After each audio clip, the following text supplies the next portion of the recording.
Yo, yo, yo, live on location. Q and D's favorite moments from the pod in 2022. We about to get into some funny stuff here, brother.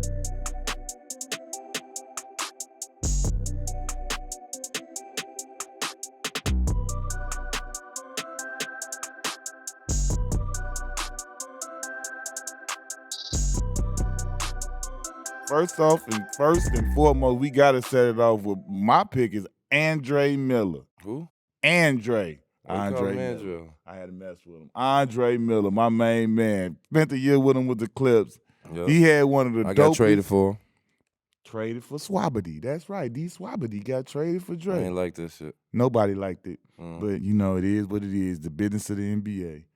But he came on the pod and had one of the best stories we ever got. We asked him the question about what was his biggest purchase, what he spent that bag on, and he looked back and kind of shook his head. But it was good. It was good when it happened.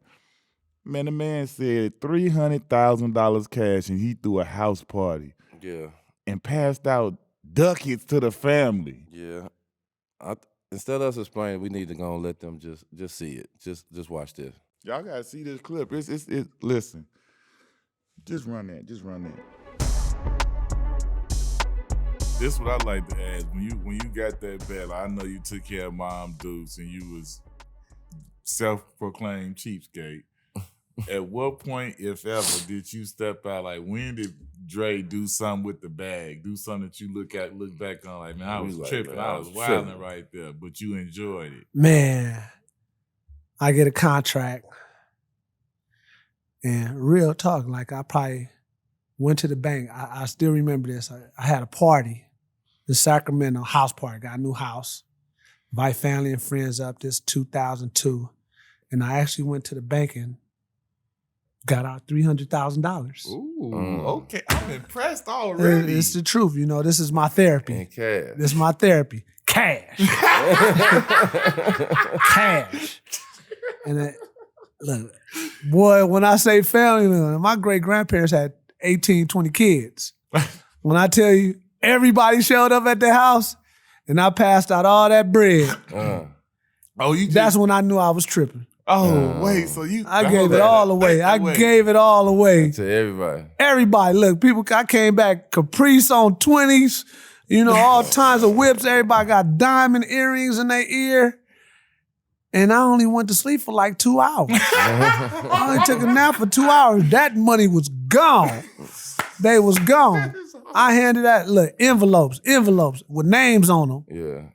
And you know, like you can't give everybody the same thing.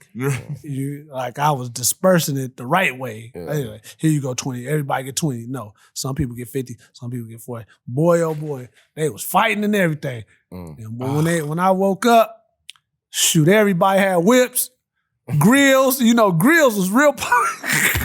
The people had some grills, man. My cousins had some grills, man. Like they couldn't even close their mouth. Yeah. They couldn't even close their mouth, man. I'm like, man, you got the wrong size, man. You got the wrong size of grill. You a good brother, man. You went and got 300,000 and had a big house party and look. And just when they left, look, my pool was black. When they left my party, man, I had to get a whole new pool.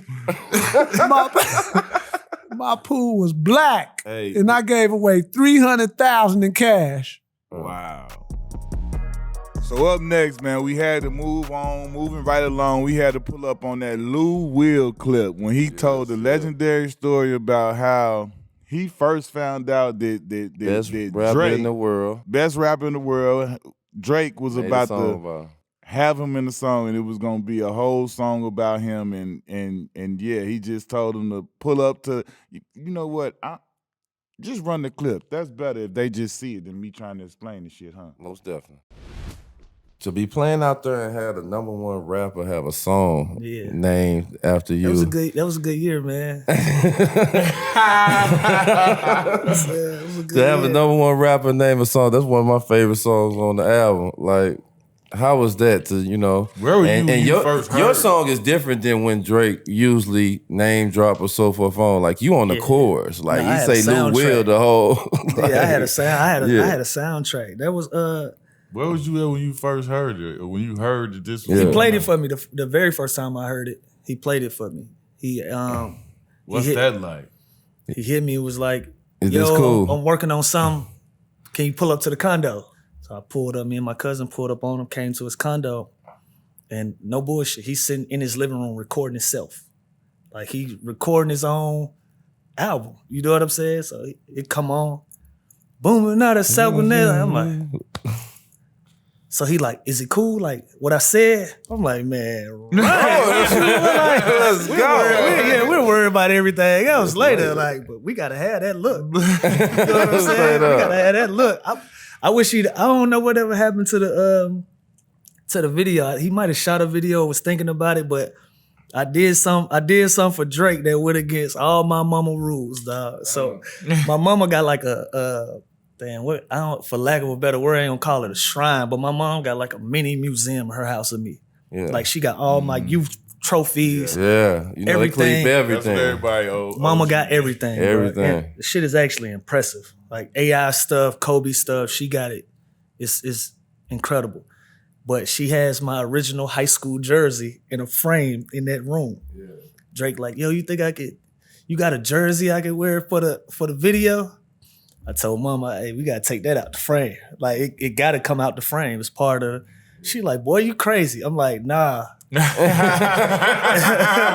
like, nah, you don't understand. Like, we gotta have the jersey. My mom like, no. That's my jersey. That's it. So we had to go steal the jersey. You stole the jersey from Mama? It was gone for weeks before she knew we had it. Oh, she didn't even know. I had to pull it out for height. I had to pull the height because she didn't understand what I'm like. Going. She wasn't hearing this shit. Did y'all return it before she knew it? Yeah, she found out. She was a little upset, but we got it back, put it back in the new frame. Yeah. Everything cool. Oh, that's dope. That's crazy. That's sick. All right, man, that was a crazy clip. Shout out Drake. Shout out Mama Williams. I don't know if she had to put hands on Lou after finding out what really went on with that jersey. We know how mamas get. We can't be crossing that. But how dope is that, man, for, Drake to make a song about Lou Will? Unreal. I ain't had to ask him. He just came to I won't do this. That's a bar right there. And it's a banger. It's one of my favorite songs on CD. That's the best part. That, it's knocking and people listening. Like even if they don't want to, they like Lou. Yeah. Yeah, that's bars. All right, man. The next one. This was by far the biggest. This was when we say biggest purchase. This was the biggest purchase on the show. Period. That we heard a story. I ain't really heard no story that rival this. T-Mac sat down and sat in my face and told me to my face, I bought a jet, like a real plane, a private plane. And I ain't even gonna utter the price tag. I'm gonna let you watch this clip and let you listen to them words come out of his mouth, because I can't talk like that. That's talking bad. Big money talk. Big money. Check the clip. We talked about some of the contracts that you didn't had and some of the, some. I don't want to talk about, obviously you retired, mom, Dukes, and the fam when you first got that bread, which is that's dope. I want to hear. What you about to say? I want to hear something extravagant, something crazy that you what did you when bought you for got you. that. What T-Mac did. We know you did a lot to treat yourself. You could just, I don't know, you got a plane, jet. I already know what y'all hitting at, though. You got food courts in your house. You got indoor pools, outdoor pools. I mean, what do you want to say? About the private jet. You want to hear about the plane? Hey, listen, why not? I mean, that's gonna be the best joint. We done had somebody tell us, hey, listen, tell us about the jet. How did that come about? When did you decide, you know what? What kind of jet was I'm it? gonna get a jet. I had a Falcon 2000. So it was a corporate jet. It's one of the best traveling jets that you could have. Like a 11 passenger. Oh, we want to know. How much was? It was a lot. It was like it was 19 million. So 19 million. Did you hear that? Shit, you had a 19 million jet. It was 19 million. So what happened? That happened on here. Yeah, I'm sorry. So what happened? Well, I had a business manager that knew how to structure those deals. You know what I'm saying, for me, and we talked about it and made sure it made financial sense to do something like that. And I was like, shit, let's go for it. I went to I think I flew to Kansas to pick out how I wanted my jet to look. Yeah, that T-Mac sign on the side of that joint. On the side of that? On the side of that. I had my tail number was TM 863 as an area code where I'm from, and then I had T1 Mac on the plane. So yeah, man, and what was crazy though, bro? I had my same pilots. I rotated my pilots, and then I had a couple stewardess, so they knew what I liked. It was so convenient. Had your certain meals and food. They had when I get on the plane, bro, they had everything lined up for me. But my kids, though, you know what I'm saying? This is my kids are younger. My kids was loving it. They loved my kids. And when I sold my jet, man, when I tell you my kids were so mad at me, bro. Oh, you done messed that up. You done messed the household up. Every time we used to go to the airport, every time we used to travel, boy, they asked me, are we going to the private airport? I was like, we got to go through the customs. We got to go through all this. What happened when we used to just walk on that job? But it was so convenient, man. It was so convenient, and because I traveled a lot. And then I was afraid to, after 9/11, I was really afraid to fly commercial. So when 9/11 happened, I didn't fly commercial until I was with the USA team when we went to Puerto Rico. It was just all private planes. Yeah, I just had a fear, man. It was anxiety. Nice. I mean, I was a little scared too, but I still had to do what I had to do. What I'm saying? That's as much, so you ain't the only one that was scared. We gonna make it do what it do. That's hey, I had my own plane. All right, man. So y'all just seen that. I don't know about you. What was you thinking when he said that little dollar sign?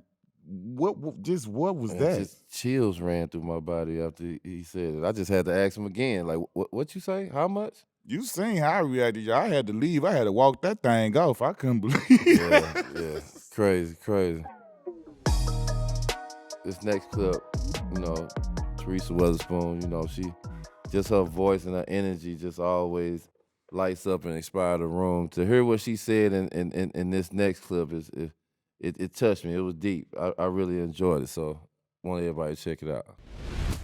Your passion, your energy, what you bring to the game. Like you have the type of passion and energy that's so infectious and it goes throughout the whole team. Everybody's seen it, whether you were playing, coaching, or whatever. Like, where do you think you developed that from? That drive to come out the hole. Mm-hmm. That drive to come out of the hole of where I came from. I was told that I wouldn't be. I was told I would not be. So, I mean, even to this day, you'll see the growl on my face. It right. brings it out of me. So when you tell me what I cannot do, I'm gonna tell you, you can put me with the wolves and watch me come out and they go, I'm gonna be leading them. It's just my attitude. It's my approach. It's a mentality. You gotta have that. I want to hoop right now. You gotta have it, and that's what I want you to feel. That's what when we walk out there together. Yeah, it's coming out of me. It's coming out of me. And right now, you bringing it out of me right now. You bringing this shit out of me right now. I'm actually sitting there holding my hand, sitting on my hand, and I'm the energy. I'm feeling it. That's why I'm saying like this is necessary. So what are we gonna do? We gonna sit on our gift? We gonna sit on our gift. We're going to sit on our gift and just be like, that's not me. That's not me. And the one thing that I don't do is I don't live between the hand claps of people. Right. I ain't living in between your hand clap. If I'm waiting on you to clap for me, Q, I'll never get to where I'm going to be because you might not clap. But I'm waiting on your clap. Mm-hmm. I don't live between that. I don't let anyone tell me who I am or what I can do. I don't let anyone cover, restrict, or suffer my gift. Yo, that was a dope clip. That's one of the reasons why I feel like she's right where she belongs. Like how they say, whatever, females and men sport, like, listen, when somebody got that much passion and they talk like that as an athlete, as a competitor, it resonates with you. And like, listen to that clip, get me hyped up, ready to go run through a wall. Through a brick wall. You feel me? Like, get out of here. Teaspoon is the one. Shout out Teaspoon. This next clip, we both wore Jordan. We got one of the originals. One of the OGs, one of the original Jordan brand fellas. Let's let him talk about the clip and we'll get back to it. The original baseball number for sure. Definitely. For sure. Tell me this. This is something that's, we all can say we've been a part of. Like how was it for you And when did you get the call from, I don't know, was it MJ or was it Nike in the representation, or was it your agent letting you know that they wanted you on Jordan Brand? What was that like for you, and how did you receive that information? I first met Michael when he was playing baseball. So he was playing baseball. He was in the Arizona Fall League. Remember, earlier on I told you I hurt my shoulder in the Fall League, and then they signed Tony Fernandez right after that. That was the year I met Michael playing baseball, and relationship just grew over time. And then he reached out, and this was the beginning. You were the first, Jordan. right? Yeah, this is the beginning. See, we originators up in here. We all OGs up in here. So everything's over with. We still here, Go ahead. And and look, I think at that point and still now, people would look up to Michael beyond just what he did on the basketball court, because you talk about athletes and post athletic careers and building businesses, and he was one of the first. Him and Magic, one of the first. So he always looked out for me. He gave me advice. I learned a lot from him. Still learned a lot, to this day. But it was one of the first. I got a pair of kicks. I don't know if you know this, but they got a Derek Jeter pair of kicks out, the Jordan 11s. It's 2 versions of them. So it's a low cut. You know how they came with the low cut? I know he a representative, so he know what I'm talking about. He speaks this language. The low cuts, right? Those are the regular ones. You look on the internet, you can Google it. It's Googleable, everybody. It's like $200 on StockX. Got the tool, the suede on the pricing and all that. I do this. I know this. So the mids, though, like the regular Space Jam joints, rumors, allegedly, anywhere from 23 to 50,000. Are you aware of that? I am. I got some. I got some. Look, I got some. I got a hot 25 or something waiting. If the chips go down, goddamn, I'm gonna call somebody and put them on the market. eBay, what's happening? Like, look, I feel like I can get 100 for them because it's they mine and they his, so it's a double and they rare. How is it to hear that they want to put a shoe and name it the Derek Jeter Jordan? Like. And everybody just go crazy. I got baseball cleats with Jordan on them now. They got everything. Yeah. I think, part of the thing was when you go into baseball, people don't buy cleats and walk around the streets, so didn't really know how it was going to be received. But then, you do the regular shoe and it was, I think it was received well. We didn't know. Yeah. So it was fun. The development process, the creative process was fun. I know you got a pair of them exclusive Jordan. I'm still trying to wiggle my way to get me a pair of them exclusive Jordans. So just tell us about the pair of them exclusive Jordans that Jeter was just talking about that you got. Thank goodness for the internet, because I didn't know that they was no different than anything else I had ever received. They came regular in a big old box full of all the other shoes. It wasn't nothing that said, this the special one right here. It didn't shine or nothing, it didn't stick out. And it just I can't say all of them, but all of the shoes I don't always open up and wear. So it'd be shoes that I don't wear. Then it was like after however many months or a year or so, it was like these shoes I saw on the internet somewhere on a social media, something like, wait, what? I was like, what for them? I'm pretty sure I got those. So I went back and I looked and I told them like, yeah. I'm like, got me a nice little. Where them joints at so I can find them? No, you ain't gonna. First of all, you wear 19s in I just want. No, they cost so much. I need to have them just in my. Yeah, they more like I'm never putting these feet in them. They more like I can put them on the wall like a Basquiat or something. No, they ain't for that either. I'm gonna get up off of them at some point. I don't know when. I'm gonna let that thing. It's like you let like the thing fly. The stock. Let it get up, then you sell. This next clip was a touching clip. It almost had us. You made this whole thing happen, though, did it? You the reason for this clip. Yeah, this is a touching clip. Almost had us extra emotional. I ain't never almost cried on the episode until y'all just check it out. I'm not crying. You're crying. So after All-Star game, I see you, and you just had your surgery. Like, can you tell us the process of having, when you found out about your surgery? Right. And the decision that you had to make about your surgery? Yeah, well, finding out was, it was interesting because I was in Italy, I was overseas, and you know I had a very minor collision with a player. You know, I seen that. I'd been hit 100 times harder, 100 times before. You know, and so after it had happened, you know, although I was in pain, I'm like, I'm good, y'all. Like I'm good. I'm gonna go. I'm gonna stretch. I'm gonna ice, whatever. And they were like, no, we think you should get an MRI. Boo, boo, boo, boo, boo. And I'm like, all right, fine. Like I'll do the stupid MRI because whatever. So and went and got it. Agent calls me shortly after we have a game that night. Calls me and it's like, Diamond, you know, this is what you're dealing with. You got a tumor in your spine. Yeah. You know, there was no making a decision. The decision was made for me. For you. You coming home and you getting surgery. Right you know? away. And so at that point, it's like, it's January. WNBA starts, camp starts in April, right? So it's like, do I rush this surgery and try to get back before camp, you know, or do I go and try to talk to like multiple neurosurgeons and try to find the best one, right? So I was kind of up in the air about it. Like, I'm like, okay, I'm gonna fly back to Atlanta and talk to my doctors there, you know, because this is like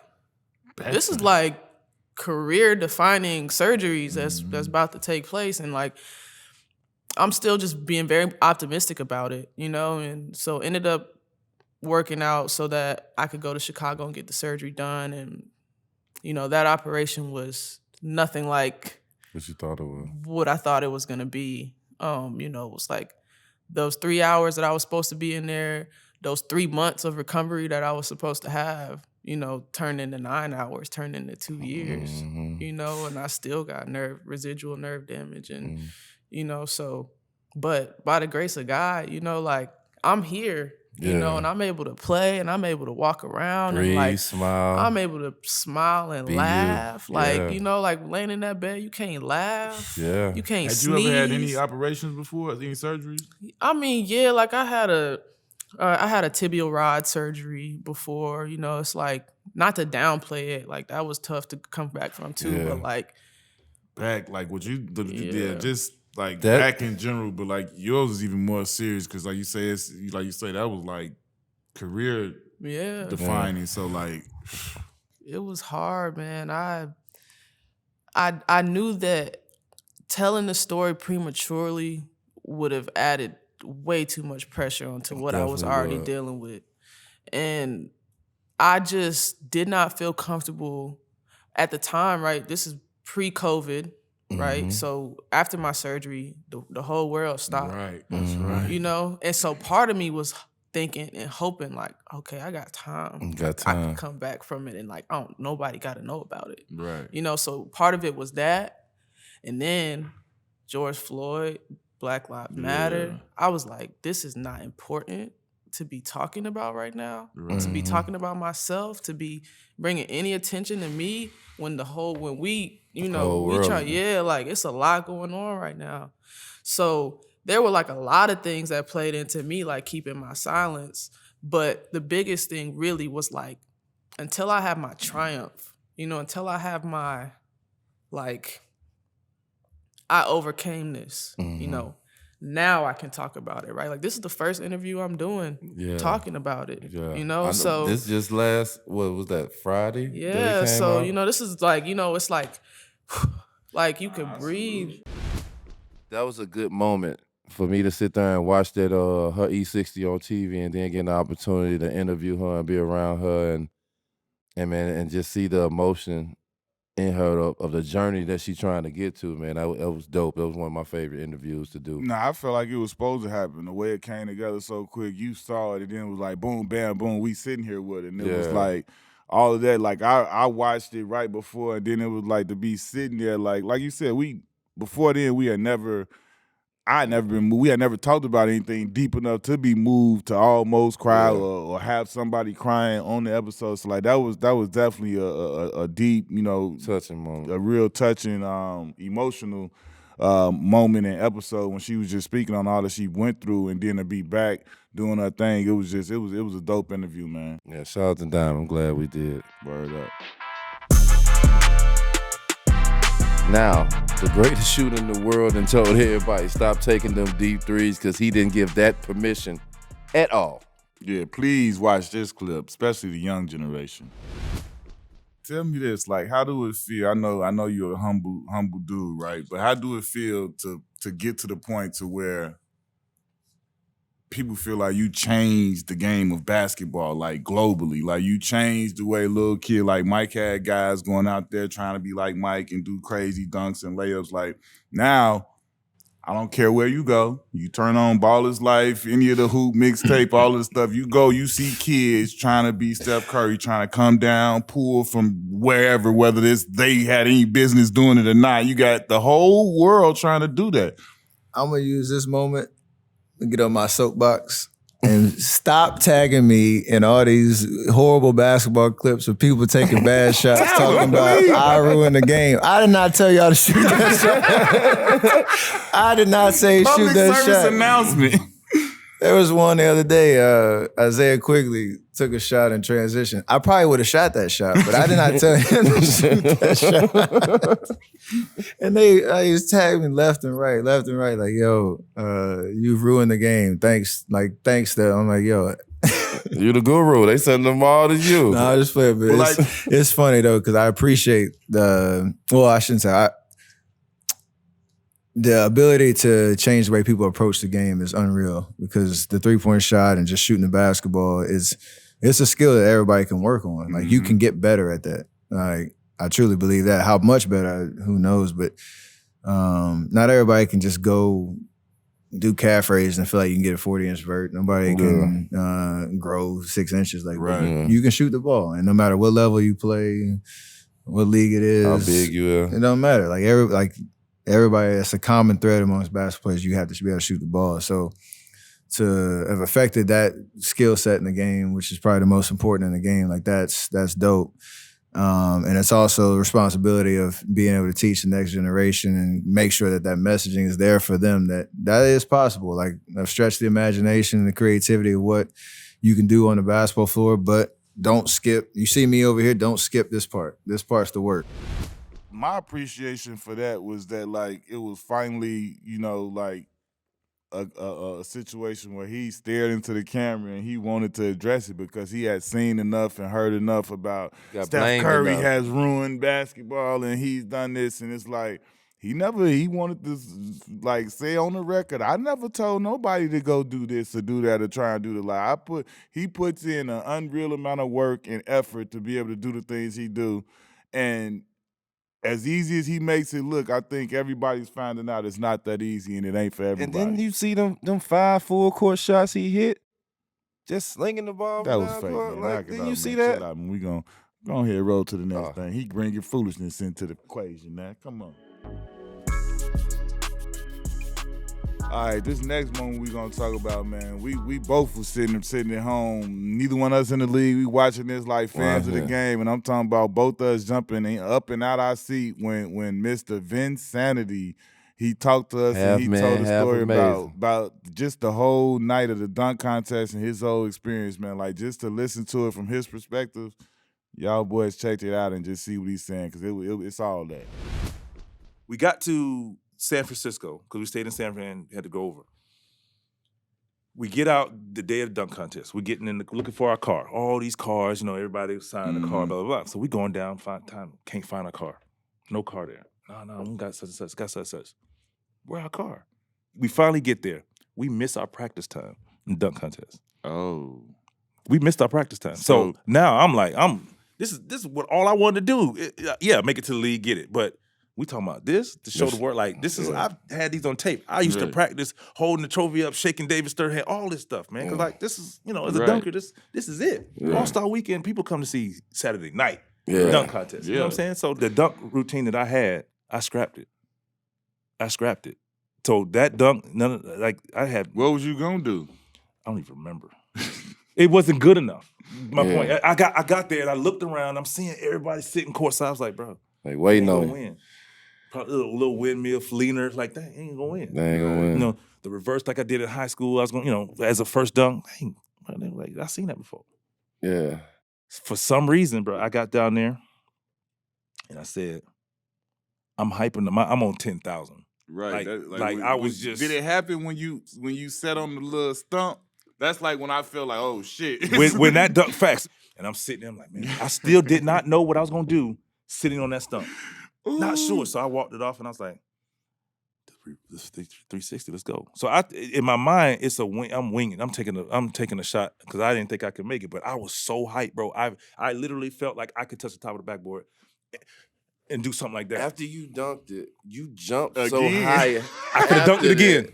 That's how geek that was. Because I was like, so when I remember I was like, come on, bro, just get up as high as you can. I remember I'm saying all this 1, 2, and I remember the wide, and I slapped the ball, and when I turned around and I jumped and I'm spinning, and like I said, looking for the rim was the number one thing. So as I get up there and look for the rim, I was already around. I'm like, I'm looking at right this here. Oh, So here I he can go is. and do this. So let me go ahead and so I was just like, I was so Spike hyped. Exactly. So when I dunked it, and just all this emotion, like and I didn't realize my second jump, I was already up there until I saw it up there. I was like, I could have dunked it again. But I was like, oh shoot, they in trouble, bro. Like this dunk I couldn't make. I was squeeze dunking, getting hung. To this, nah. Yo, you said it's over. The second dunk, which I probably should have done the first, but I wanted to show that I could take one step from out of bounds, can glide, windmill, and get to the front of the rim and dunk it. Which, like, that ain't easy to do. Right. You either can glide or you got hang time, but how many have both while doing the windmill? Exactly. And that's one thing I wish that, back in the day, they used to say, okay, what you gonna do? And you used to explain it. So at least you knew what you thought you were seeing. So now you can be like, okay, bro, that is tough. No, it's because I don't think that dunk got the credit it would have. But if I did it like first, the rim dunk, like that went over people's head. Like I'm made it like, up that night. oh, I'm losing my mind. Everybody in there like, what did he just do? What did he just do? Boy, hanging in there like this. If the people go back and look, I walk it off because I didn't know which way to come in for it. To go high enough. Because I wanted to show people that I want to show how high I can get because I felt like I have to get high enough. You can't be rim height and then try to do that and slide. Man, no. Like if you don't get, like you said, you're gonna I'm tearing up all that. The rim gonna scrape all that. So I wanted to get high enough. And then, like you said, make sure I get my arm in and hold on. And I just had to hold on. But then, so I walked back and I remember rubbing my arm. And as I stood over the rim, I said, Lord, this work. Please let this work. You walked up and you was I rubbed my arm. I was like, here we go. I remember jumped up there. And when I got up there, I was holding on for dear life. I remember getting up there, holding on for dear life. And if you there's a one angle where you can see me like my eyes closed, holding on. And then when I let go, you see my head down. Yeah, your head down. Like so my head is down because I'm listening to see the reaction. And then all of a sudden you see me like smirk and be like, that's what I was like, bro, it's over. Like I'm making these dunks up on the spot and I'm pulling them off. Yeah, like, sorry guys, this ain't the night. So, and as I'm walking my head down, that's when Isaiah said, what the fuck? Is what he said to me. I was like, and then they showed it. The replay. Then that's when everybody went crazy and I was like, mission accomplished. That was dope, to see Vince talk about that moment. I remember watching that moment when I was in high school.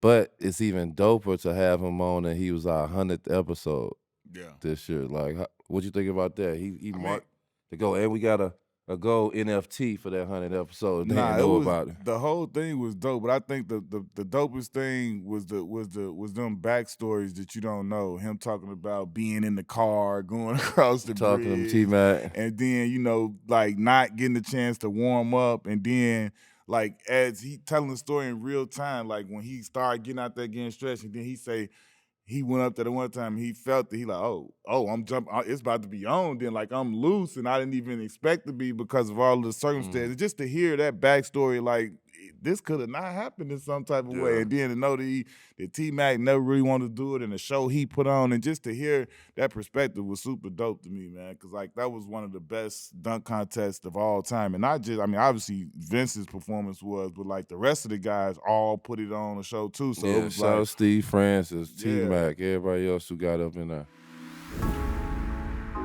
Now this next clip, man, this one of both our all-time favorite, peers in the league. One of our boys, neither one of us got to ever really play with him. But JT Money, man, Jason Terry, man, he came through with the story after they won the championship What made it so great for me, I could see him doing everything. Knowing the character he is, I could see him doing every single thing he said. But y'all listen and y'all check out the clip. I think my most managed moment was after we won a championship. Ooh, I got to hear this. Now, see, ladies and gentlemen, for those that don't know, the moments in the summer after a pro player winning the championship, that is some of the most arrogant shit you might ever see. So please proceed. Because you went to the Western Finals too, though, right? I didn't win. I don't want to hear that shit. You want a damn trophy. You collect all that playoff money. That's what I was going to tell you. All that playoff money. Yeah, the bonus was nice, but I didn't. It was not a celebrating time for me. That championship check, oh man. So I go in and BFA, I cash mine out, but it took you took the check. You wanted the cash? 10 days to get it. Y'all hear that, ladies and gentlemen? When you go to Bank of America, when you want some big money, how much was it? How much was it? $250,000. It was $250,000. $250,000. You just walked got it into in the cash. Bentley dealership with a Cuban cigar in my robe. Oh, you that feeling hat it? still on. With the robe, the championship hat with a robe. Was it a Versace robe? Championship. What kind of The championship robe with It the? got the finals. You know, logo Cuban right took here. care of them. You know, Got the Maverick logo on the back. I wore this robe for Lord a year of mercy. straight. yeah. A year straight, I wore this robe. They hated it because I always had the cigar in there. Boom. I didn't light it. Walked into the Bentley dealership, handed them $250,000 cash, walked out with the black on black Bentley GT Continental. Man, I think I ain't had no shorts, no jeans, no sweats, nothing. Just grays, no shirt, and a robe. Did you have the long socks on? And the socks. Man, I don't know why I did that. That wasn't the move. That was not the move. Cashed out right on the spot. Let me explain to you why it was a move.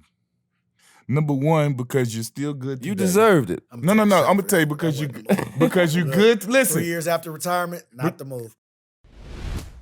Man, shout out to Jet, man. That was a dope clip, man. Just to see him win the championship, man, we was definitely happy. Yeah. Happy for him, man. Knowing Jet from day one, man, we playing in his charity game from when we first got in the league, and just knowing him to now, we know that was all him right there. The best part of it is, like, I have no clue. I know I'm probably so far off, but when he tells the story and when I listen to him, I have a vision of the dealership. I have a vision of him in the dealership with the cigar, with the robe on, and him being JT Money like we all know the he time. is. Got a cigar. I ain't lit though. I ain't lighting. I'm just like that was dope, And man. with that Jet. Yeah, hit him with, and that's to this day. Whenever, I don't care where I see him, whether it's at a game, we could be in a conference room somewhere. That boy gonna go here, I'm gonna go here, and he gonna do this right here every time. Right back where we left off. All right, last but not least, if you don't know nothing about that 21, you need to find out about that 21. And after this clip, you'll really know about that 21. One of the best storytellers I ever heard. Oh man, you can see what he's saying now. Straight up. Baby, come here. Sweating. So he come in here, man, you know he's super theatrical, right? So he come here, man, listen, I took the bike, the kid rode the bike, I drove the bike over here, the cab driving. Lord, we all sitting here listening to this shit, we all like, man, this nigga lying like a motherfucker. And then, you know, Doc, all right, baby, just sit your ass down. You're hitting them, God damn it, damn. When they find the shit out of baby for that shit. They find the shit. Man, baby got fined $1 million for that shit. That was the first time you met Prince. He had a glow about him. He'd be talking with a deep-ass voice like this, almost like it was. And I'm like, and he might be sitting there here go, so what do you guys do for, like, pregame? It's like, he asked you some shit like that. I'm like, what do you mean? Like, what are you guys eating for pregame? Like, is it healthy? Like, do you want to eat healthy? I would think that if you was burning calories, you would eat something that was more meat. Like, that's the kind of shit he asked you. Okay, so a guy like Carmelo, is that intimidating to you? Like, he would be intimidating to me. Like, you know, do you have good financial people around you? Make sure you have I have some great financial people that can actually help you with, and then he'll get on to you. Because these motherfuckers will start, and then he'll start off real professional and end up on some nigga shit. But these motherfuckers will steal your shit, and then you like, in the corner over there, I saw a purple-ass jacket and some feet, and it was Z. Yeah, that was Scottie Pippen, boy. Boy, you crazy motherfucker, boy. man, Joe, boy, I just saw you play against Scottie Pippen. Well, you can go to the league. And when he said that, boy, everything stopped, y'all. I looked at that man. I said, what you just say? It's Isaiah. Zeke was like, yeah, come here. Lord, we sat there for two hours. And I can actually repeat what he said verbatim. I heard Pat Riley, okay, goddamn, what the fuck are we doing here? Goddamn, we're here watching a fucking high school guy. What the fuck is this? So I heard, so all the little minions laughed. So I was dunking this motherfucker, trying to didn't even have to dunk it this many times, but I was dunking this motherfucker. He don't know why he in here, huh?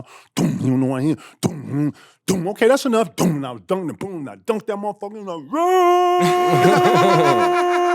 was fuck you mean? Why I'm in here? You don't know why you in here, motherfucker? And I looked behind him, my nigga was like, you go, Lloyd, go, Lloyd, go, Lloyd. Yes. Okay. Good workout, y'all fellas. Right. And that's when I knew I had something. Kevin McHale walked all the way down there. He was in this big ass like high rise, like on some subliminal shit. Right. You know what I'm saying to you? He walked all the way down. Then he just started chopping. Hey, what's up, Kevin McHale? Hey, I love your footwork, big fella. Hey, you come in and you get your shoulders, you want to, you know. He went right into teaching. Man, we was playing the Lakers. I never forget. Cole was so arrogant and so much talking to me like they had already won it. But he was like, man, this it's your first, boys. You know, you never forget your first, you know? You know what I'm saying? You know what I'm saying? He was just talking to me on some big brother shit. Like, man, get your ass out of here. You know, I gotta remember, I'm older than bro. And I'm holding it like I'm the big bro. So every time I see him, I'm holding it like that. I ain't, you mean to me, nigga. It's his time to be the big bro. Oh, no, but he done won a couple too, so he talking that shit. But I'm like, yeah, this ain't Minnesota, nigga. Yeah. Oh, Ray, shit, I used to do Ray like this. Oh, no, this is a different Ray, though, you know what I'm saying? And then P like, shit, I'm over here, too, you know what I'm saying? You know, true. So he had this three-headed monster, then he come, and then P like, shit, what you mean? And then you got little Rondo over here, like, watching it all, peeping it, right? Like, and bro looked around, was like, damn, like, yeah, nigga, you out here by yourself, boy. And that little picture where you see us looking at, I'm like, boy, you tripping, boy. You out here by yourself. You ain't got no niggas out here with you, boy. You out here by yourself. But to win it, man, and then to win it with the guys on how close we all were, man, it was perfect. It was perfect, man.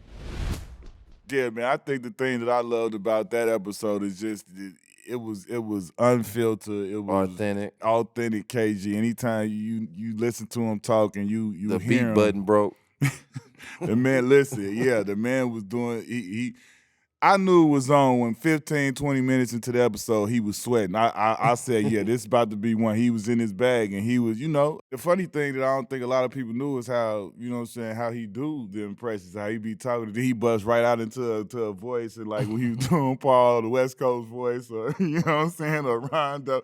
Like, it was just funny to see him, like, he was doing his Eddie Murphy. He was jumping in the character at the table right there with us. I felt like we was sitting there with different characters and personalities at different moments. So that was just dope to see him jump in and out of that. Well, I'm 21, so that's me and Ashley's favorite episode. So we good.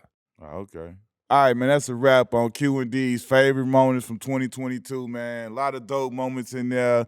We appreciate all of our guests, especially, man. It couldn't happen if they wasn't showing love and pulling up on us and letting us pull up on them. But most importantly, man, we appreciate you, the fans, that's looking at us and listening to us and subscribing and, keeping us going, because we tell these stories so we can share them with y'all and y'all can see what we be talking about and how we living. So we appreciate y'all. See y'all next year.